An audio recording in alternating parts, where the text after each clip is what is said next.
Ал бізде түскі үзіліс. Менің қыздарым қолдарын жуып жатыр. Так, сүлгі қайда? Сүлгіні алып шығыңдар. Сүлгіні бән жатыр.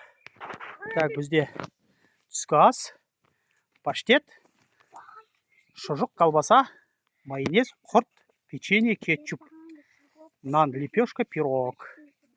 Әрине, напиток жоқ, оның орнына су ішеміз. Әзірге шайға самаурын алмадық. Айтпақшы, не үшін видео түсіріп бастадым, мен сіздерге көрсетейін деген едім. Анау біздің жасап жатқан сарайымыз не сарай екені. Мынандай қылып бастадық, міне төбесі бітейін деп қалды, тек бір бұрыш қана қалды. Міне екі жақ қаптал, арғы бұрышы өздеріңіз білесіздер, біздің дуал. Міне мына бір жағынан мынау салынғаны не болып қалды, ол дуал прочный болып қалды, мықты болып қалды. Шөп өздеріңіз көріп атсыздар, белуардан асады. Шетінен орғызып жатырмын қыздарға. Сосын жемшидек көкөніс сататын базарға барып мынандай жәшіктер алып келдім. Енді бұл еденнің орнына полдығына сөйтіп, оның үстіне не істеп жатырмыз дейсіз ғой. Шөптерді орып жинатып жатырмын міне. Әдемі шөптер. Бұл астына жәшіктерді не үшін салдым? Жерден ығал өтпейді.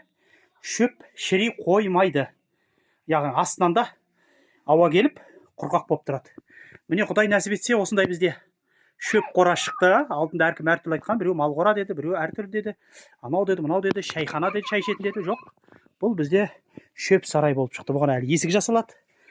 Тапқан тастарымызбен жан-жақтарын бекітіп жатырмыз анағындай әр жерлерді.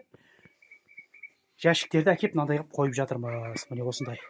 Болашақ біреу жасайым деп жатса, астына анандай нәрсе. Еден жасасаңыз тіптен жақсы. Анау да бола береді. Асты демалып тұрса болды, шөп шірімейді.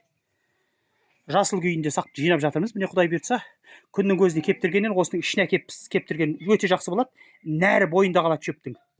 Қыстың күні малдарыңыз рахмет айтады. Міне осындай.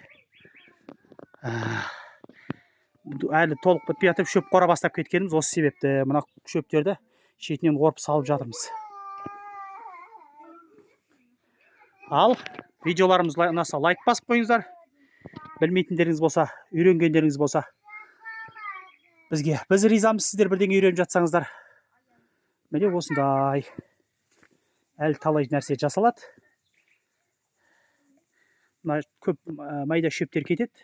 Ал білетіндеріңіз болса, менің ұлдарым сұрап жатыр, мынау не жеміс деп айта алмадым. Енді өзім ойлап қалдым, боярка деген жеміс пе екен деп. Енді сіздер білетін болсаңыздар айтыңыздар. Міне тіпті пісіп бастап жатыр екен. Мынау не жеміс? Білетіндеріңіз болса айтыңыздаршы мынаны. Міне шетінен пісіп бастап жатыр мынандай. Бізде көп өсіп тұр, енді жабайы болып кеткен ғой енді, бірақ атын біле алмай жатыр мұның. Білетіндеріңіз болса астына жазып кетсеңіздер, рахмет.